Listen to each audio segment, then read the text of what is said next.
Olá, seja muito bem-vindo ao canal Atualidade em Foco. Essa é uma videoaula de História e o tema é Revoluções Inglesas. Se inscreva no canal e se ligue na aula que inicia depois da vinheta.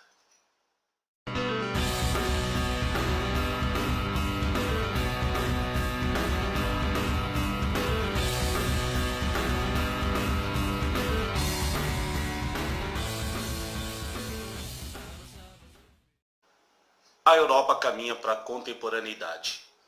Temos no continente uma classe enriquecida e, a partir do comércio, a burguesia cresce. As cidades já despontavam como eixos principais da vida diária.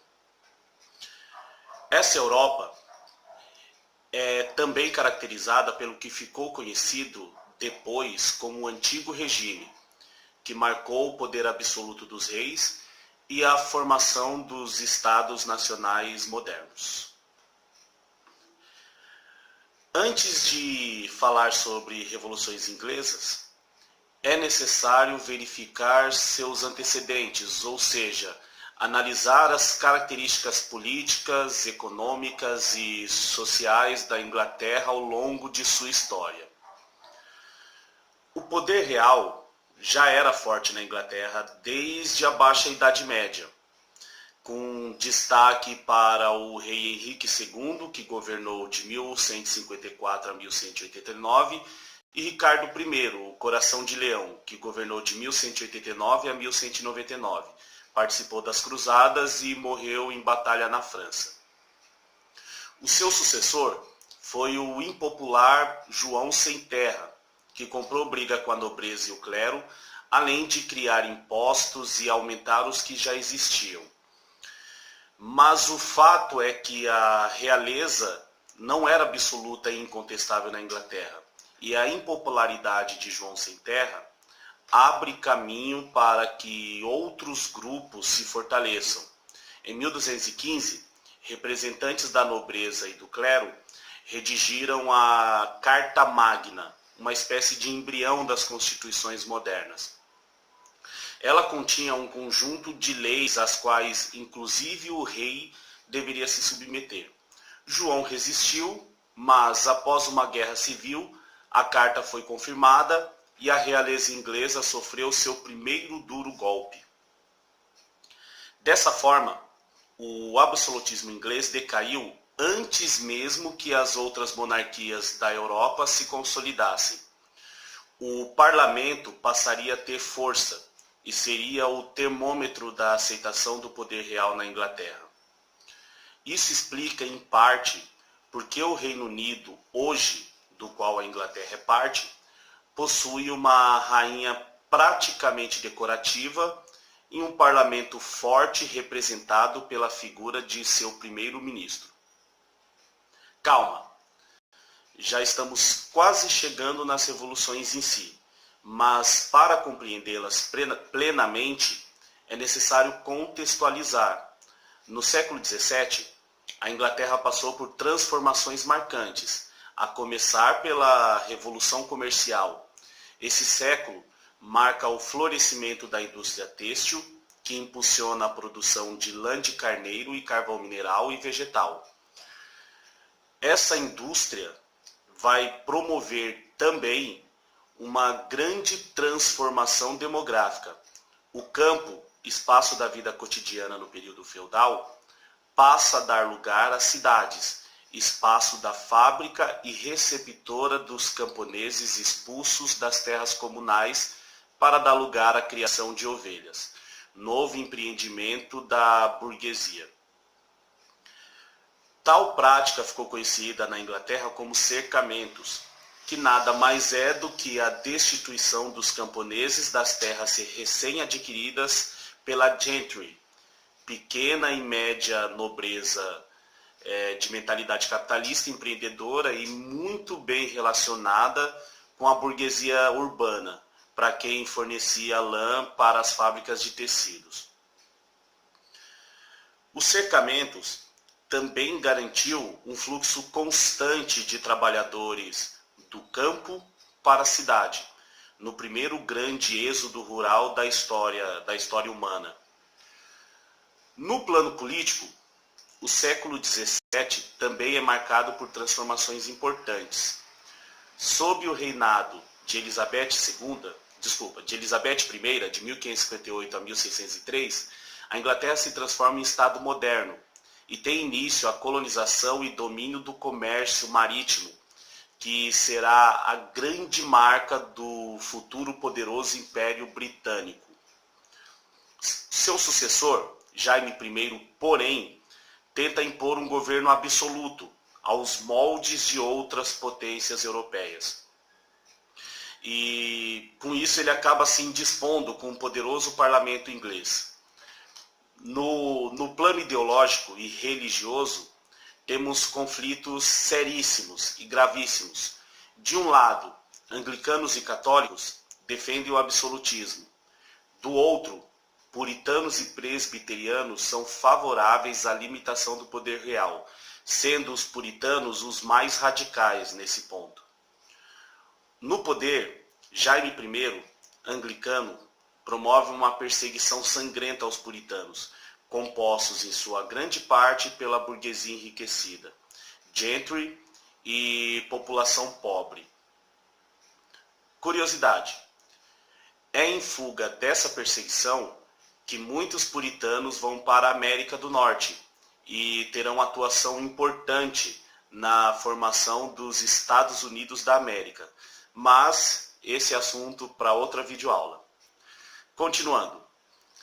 Traçados os contextos econômico, político, social e religioso, vamos agora à primeira das chamadas revoluções inglesas, a Revolução Puritana. Carlos I, sucessor de Jaime I, tenta manter o autoritarismo e impõe uma série de decisões sem consultar o parlamento e passa a perseguir opositores. O parlamento reage, impondo ao rei a chamada petição de direitos, que o proibia de criar impostos, determinar prisões ou convocar o exército de forma arbitrária. É lógico que o rei se recusa e fecha o parlamento, tradicional instituição inglesa, no ano de 1629. Carlos também promove intervenções na Escócia, tentando forçar o anglicanismo em sua população de maioria presbiteriana, o que provoca a Armada Escocesa.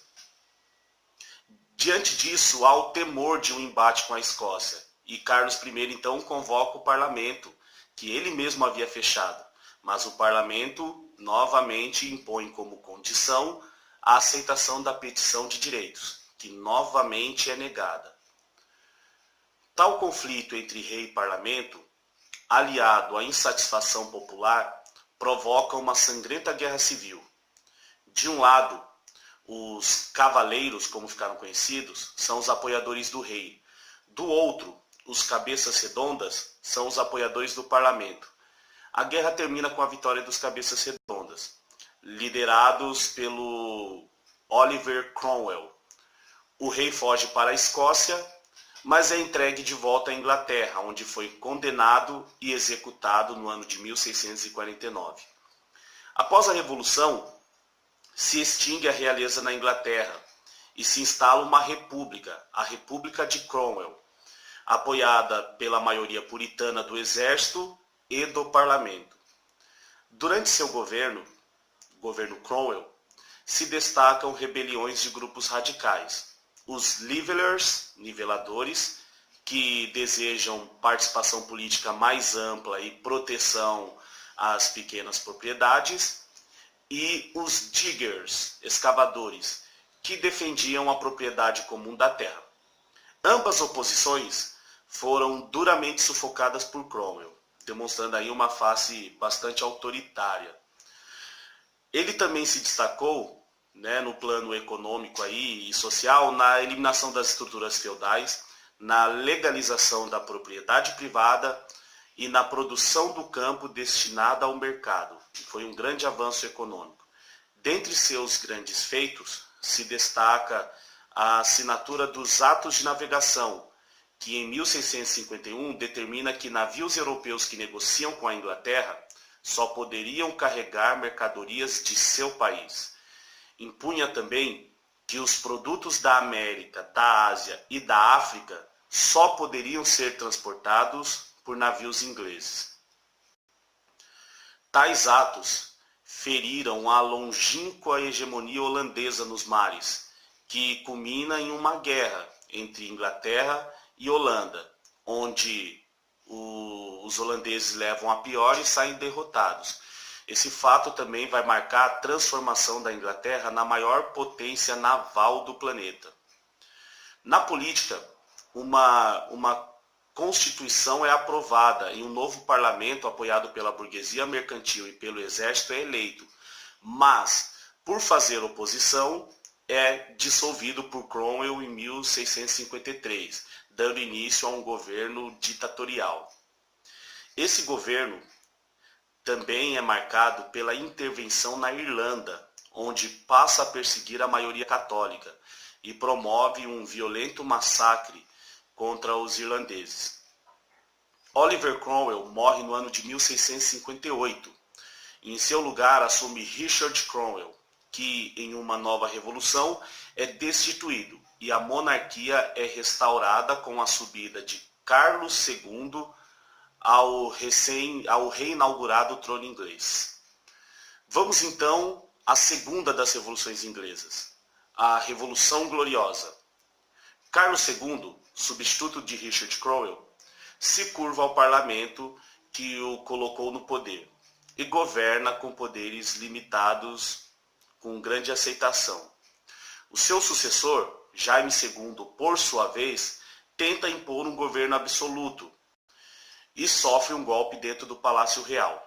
Com sua fuga, Guilherme de Orange assume o trono e jura obediência à Declaração de Direitos, que determinava ao rei uma série de limitações. Nasce aí a atual forma da monarquia inglesa, decorativa e submissa ao parlamento. Essa foi a nossa videoaula sobre revoluções inglesas. Espero que ela tenha sido clara e útil para você. Ajude a gente dando o seu like e se inscrevendo no nosso canal. Não se esqueça de colocar sua opinião, críticas, dúvidas ou sugestões nos comentários. Obrigado e até as próximas videoaulas.